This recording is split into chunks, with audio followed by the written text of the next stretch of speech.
Andrew McCart, iFLTV, delighted as always to be joined by Mr. Dave Coldwell. Dave, I was stuck in traffic, the weather was brutal, I'm a letdown, but unprofessional as you say, all I can do is apologise. So you're going to have to just explain to me exactly what happened with Mr. Steven Cairns. It was really good tonight. It was really good. I spoke to him beforehand and I said, I want you to do what you do for me in sparring, because everything's just clicking in sparring. Doesn't matter who he's been sparring with lately, he's just getting it, following instructions, doing what we practice, and not rushing things. And round by round, he just dissected and dismantled a really tough opponent that's naturally bigger, boxes a couple of weight divisions above us. He been the distance with Marku, you know, and it was a good opponent, especially giving away weight. You know, we come in at we got Steve to come in at 10 stone, knowing that Jamie was going to be about 10.6. Came in at, I think, just a touch under 10.6. So, you know, I wasn't going to bring him in at lightweight to give too much away. I'm not an idiot. But I knew at 10 stone he was still going to be, you know, sharp, strong, physical, but with the educated, you know, with the IQ that he's got and using his knowledge in there now, he broke him down and dismantled him, picked the shots, didn't rush things. The only time that rushed it, and I told him, first round he was brilliant, and then he hurt him with a shot, and went a little bit caveman. And I said to him when he came back to the corner, I said, just spoil it with that last 30 seconds, and he was like, yeah, I know. Because you can't get away with stuff like that when you're going down the line. And then he checked himself. Then every time he caught him with a good shot, he didn't rush it, picked it. And yeah, I think dropped him 3 times and stopped him in the 3rd round. Vicious body punching, vicious. I was going to say that the few fights that I have seen Steve, whether it's been early on in his career and of late on TV, he has been clinical. Now, if I'm going to look at Dan Tower as well, the following week, he's very clinical. It seems like this young stable of fighters that you've got, they're very mature, right? I don't know if this is down to the old head in you, but I said old head, which is more of a wise man in yourself. It seems like you've got a very young stable, right? And it's probably safe to say you haven't quite, maybe Lerone Richards, he's there or thereabouts, but you've got a very, very young stable, but it seems like every single one of them, they're patient, they're showing maturity, and they're very, very clinical. Is that something that you're instilling in these young men? And they're very, very good. Yes, I'm very, very very good, you're right. I'm not even, you know, I'm quite realistic. I'm always realistic. I don't like to heap too much praise on my fighters. I just say it how I see it, and how I see it, I've got to be honest. They are really good. I'm really excited about these fighters that I'm working with right now. The next one, which not many people have seen yet, is Ellis Price. He's brilliant. You know, I just want to be allowed to develop him, and I am doing. And I just feel as though that in a couple of years they're going to be really, really good fighters. Right now they're really, really good prospects. That's it, really good prospects. You said a couple of years there, and I was going to say 2025, are we going to see them in these 50-50 fights? Yeah. He's going to go up another level in 2025, yeah. But he's only been boxing 6-rounders. I want him to go to 8-rounders, and I need him to have some 8-rounders. Like, you can be slated for 8-rounders, 6-rounders, 10-rounders, but if you get rid of them in 3 rounds, don't mean that you're an 8-round fighter. Do you understand? Don't mean you're a 10-round fighter.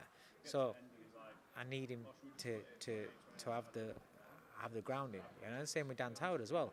You know, Dan's actually done he's done a 6. Steve's done a 6 where they've gone the distance of 6. He's done a couple of 6s. They need to get to. We want 8-rounders. This year was supposed to be 8-rounders, but it was just, you know, circumstances. He's been boxing 6s. Next year will be 8-rounders, and then sprinkled in with possibly a couple of 10-rounders.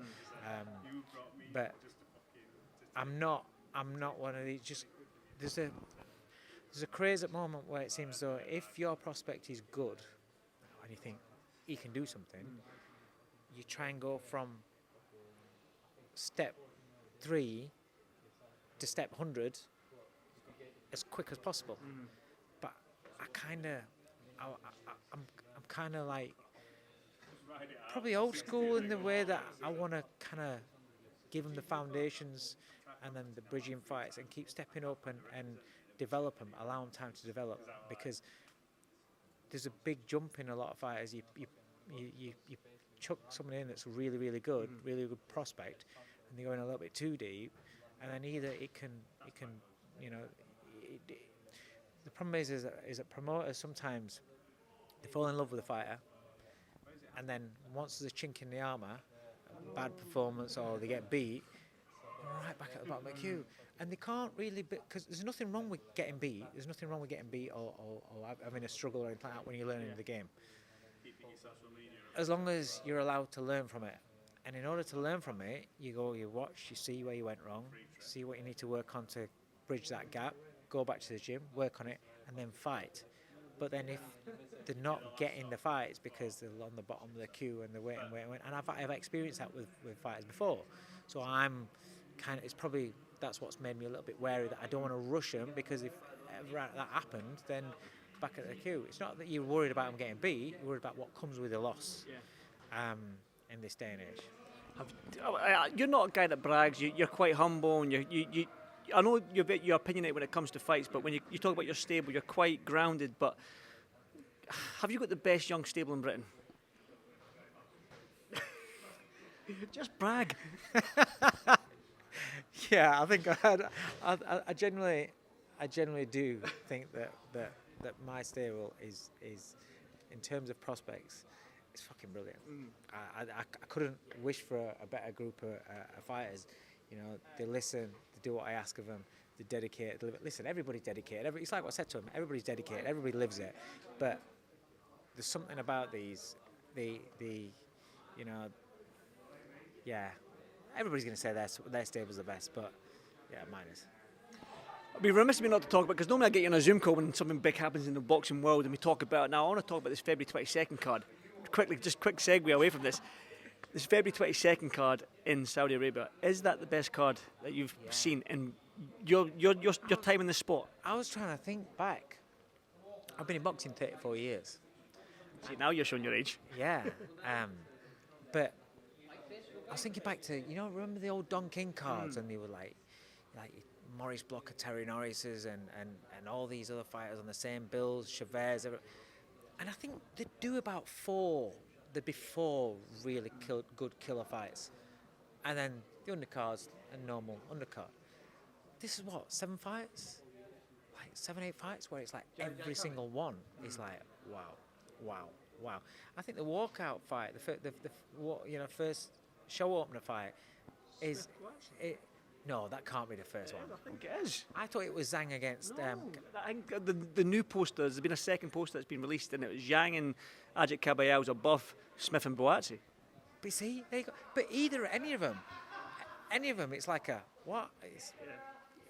It's a phenomenal card. I think it really. I mean, Smith Boatsi, what a fight! What a fight! That's the first fight. Imagine that. That's the first fight. That's madness. That is madness. That's great. But even Zhang against Kabayel, what a good fight that is. Ortiz against Madrimov. I can't wait for that. I fancy Madrimov. I'm a big fan of Ortiz, but Madrimov I think is absolutely quality. I've seen him live a couple of times.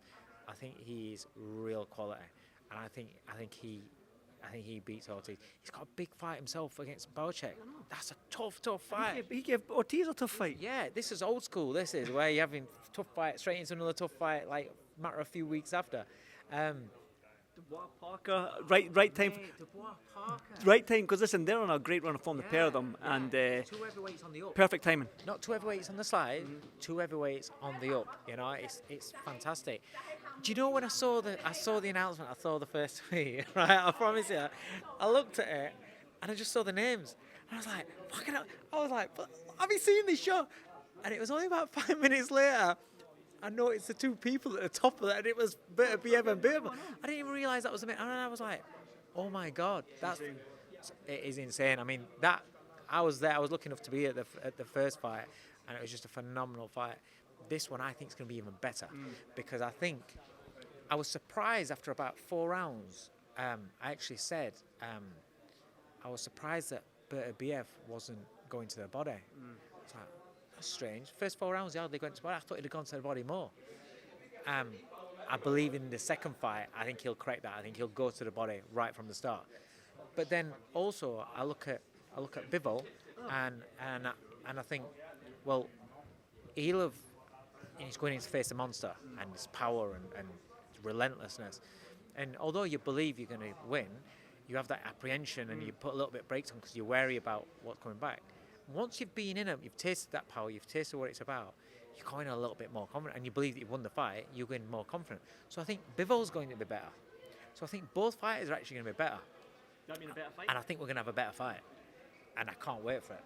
You're going to try and get out there? Oh, yeah. Fan or punditry or whatever? Listen, if I can get a job on there, wicked. If not, then yeah, I've got to try and get over that. That's the best show of my lifetime, so I've got to get over that. Definitely. I'm going to try and go over there myself. Dave, I will try. The fight that we haven't spoke about is Usyk Fury rematch, and I'm going to. But you know what? I'll grab you on a Zoom call because I know you've got a good long drive home. The weather's going to pick up. I think it's going to be high winds and whatnot. So you get home safe, and I'll catch you on the computer very soon. Thank you very much, man. Appreciate you. Thank you.